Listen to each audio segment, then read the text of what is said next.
Okay, so you wanted to make animations for Oni, but you have no idea how to import them into Blender. Let me explain that. So we've already opened our rig scene in Blender, and what we need to do now is import the animation and put it basically into pose 1 or pose 2 collection. Let's start off with the importing. So first of all, go to Oni Split, open up your favorite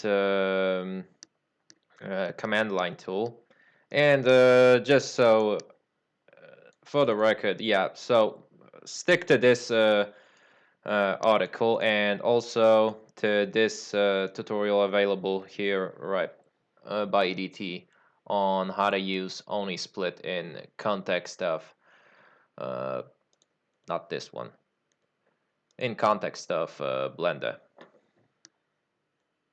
So yeah, we're gonna need to just import a tram file in the form of an, yeah, we're gonna export it to XML and a collada file. So we're gonna need specifically this command right here. So let's put it to use. What we're gonna need is type Oni Split, extract XML, and now we're gonna need to put it into our output file, folder. So here's my output folder, ready, double parentheses, copied and pasted it. Let's go further. Now we're gonna need the command argument animbody, and now we're gonna need to specify the TRBS file, and that's gonna be yeah. So have your vanilla files unpacked somewhere. I keep them in a folder like this. So we're gonna need to copy this folder,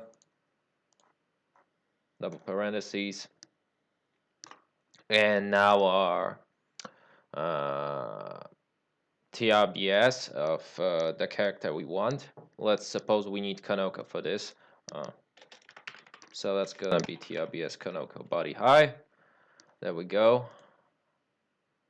Now we need the Blender argument, and also copy the same folder, and we need to specify the animation we want. So let's suppose I want the crescent moon kick. So tran concom, and this should work. Yeah, so just like it says here, if you get animation day writer, custom access conversion, that means everything is good. Everything went nice and smooth. If you don't have this, yeah, you're not gonna import the collada file into Blender. So let's go further. Now let's import this. So we have a collada file, and let's suppose I want to shove it into the pose 1 collection. So let's go to object mode. Let's hide this for now. Pose 1, T pose. Select hierarchy, delete this. Let's import a collada file. Remember to always check this. If you don't, expect trouble.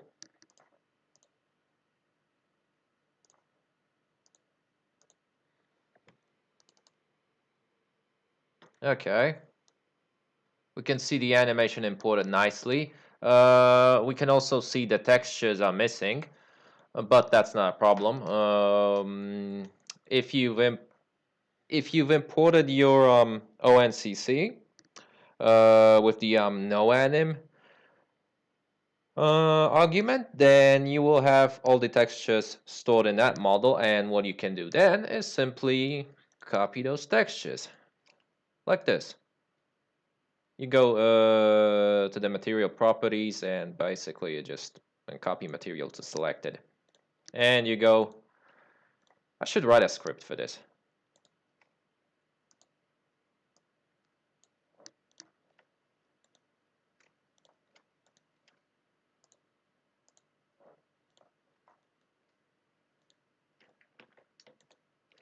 Ah!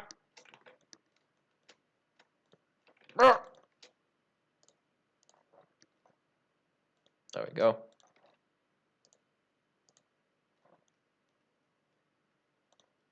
Now, since we have, we can simply, since limbs are, you obviously have a left limb and a right limb. You can just copy it from a single limb. And there we go, both shoulders are textured. Same goes here, and for the rest.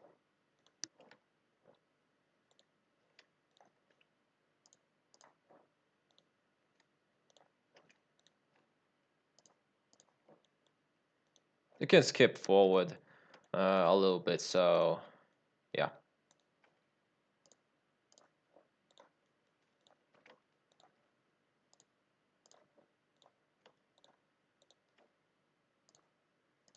There we go. All the textures are set. Now, what we need to do, let's move this to pose 1.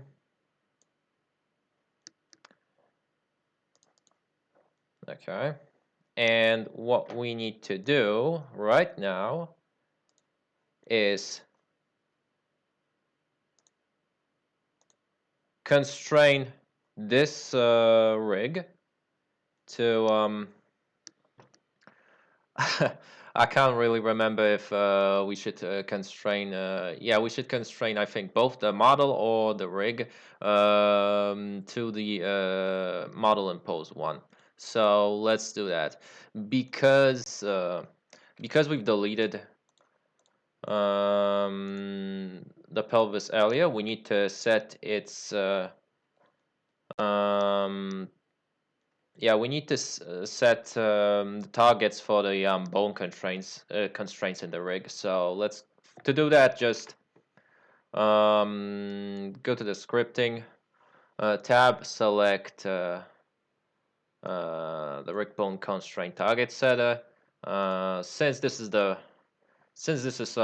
this has prefix 001, just set the prefix to 1, and this should work. Yeah, it worked nicely. We can see the target has been set. And now what we can do is simply select the pose 1 bone, and as we're gonna move it to Z, we can see that now the model and both the rig have been properly constrained to yeah, the model in pose 1. Now we can see that these legs are, there's something wrong with them. Specifically, the this slider is not set to 1. It should be set to 1 because right now the leg limbs are pointing towards the IK controllers, and because the pose matching functionality is working exclusively through FK, we need to set that to 1. And there we go, fixed. We can now hide pose 1. Okay, so now we want to animate. So what you need to do now is basically copy all of the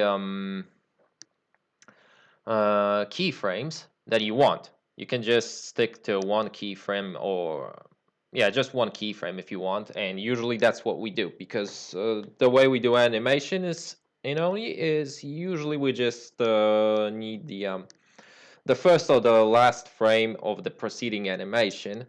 and that will do the trick just fine, because we're just making things from scratch basically. But we need that preceding frame. Where was I? So now if you want to animate, you need to, yeah, I forgot again what we need to do now. But yeah, if you start moving, the rig is constrained to the um, mm, to this model, and we need to unconstrain it. So yeah, according to this article, where are we again? This one, yeah. So we need to disable the. This is a little bit confusing, I know.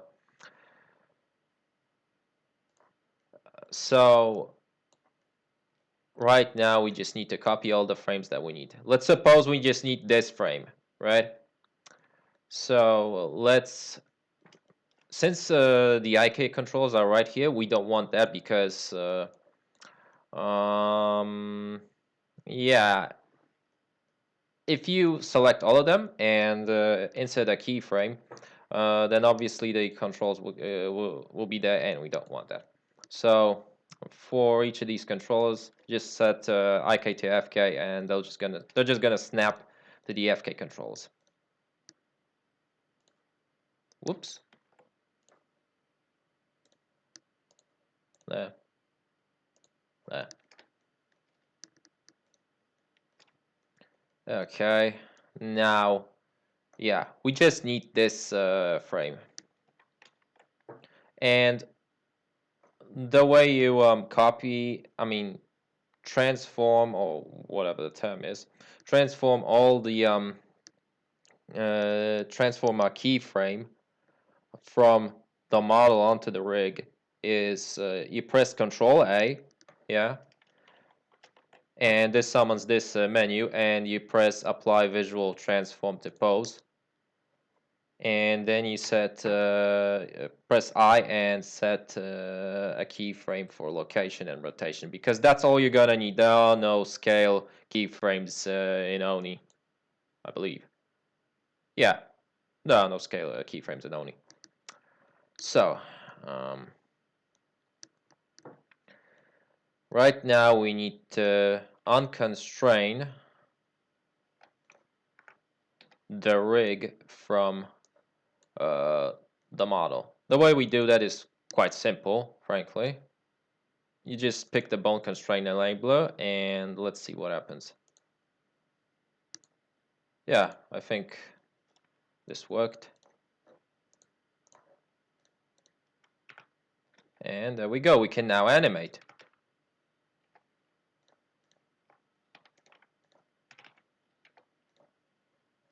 Let's play a little bit.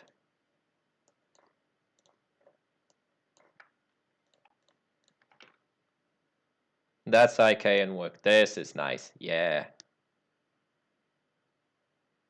Okay. Now that we've played around all we want, let's just make a let's just quickly make an animation we want. Let's suppose we want Konoko in this position, move from here to here. So yeah, I've already set my frame to 0, so I'm just gonna set Y to 0. We don't want that. Again, yeah, so the way you can do fix this is two ways. You can set the IK slider, or you can snap IK to FK and keyframe it.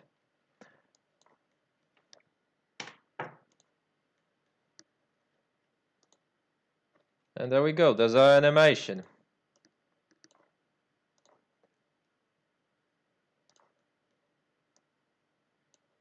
What's going on in here? All right, yeah.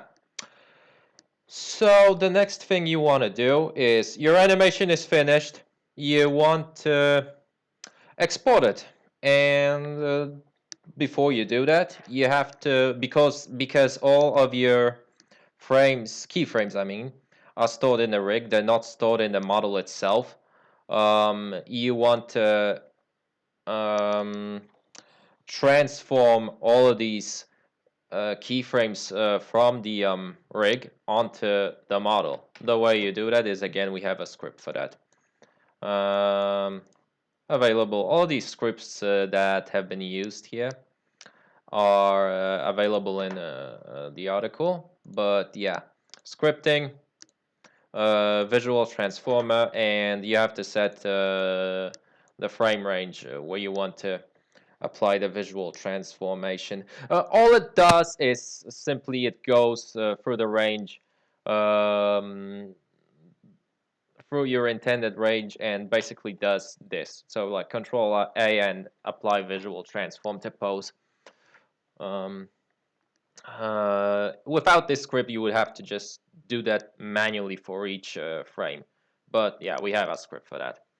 So let's pick the model we want to, and you can do this in fact for any model you import.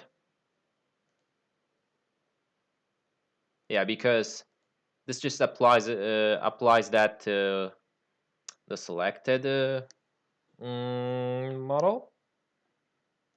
So yeah, we have our keyframes from 0 to 40. So we set it to 0 and 40, and we pick our model and run the script. It runs successfully. We can see now that we have keyframes within the model from 0 to 40. One important thing is that this script just bakes all of the keyframes without any consideration if there is a keyframe or not. So you can see if there is a keyframe or not in the rig. So you can see that we have only two keyframes in the rig, but in the model, every position in every frame just gets baked into the model, and that's a bit of a slight problem because it doesn't really allow you to edit the keyframes you've made after you just after you export it. If you want to edit the animation as it was made, you basically need to store your Blender scene. So yeah, that's a slight disadvantage. But anyway, yeah, we now need to unconstrain the model from the rig. And the way we do that is, again, we pick the model, and right here in this step, we need to pick a object constraint enabler and just run it. And now there we go. There's our animation.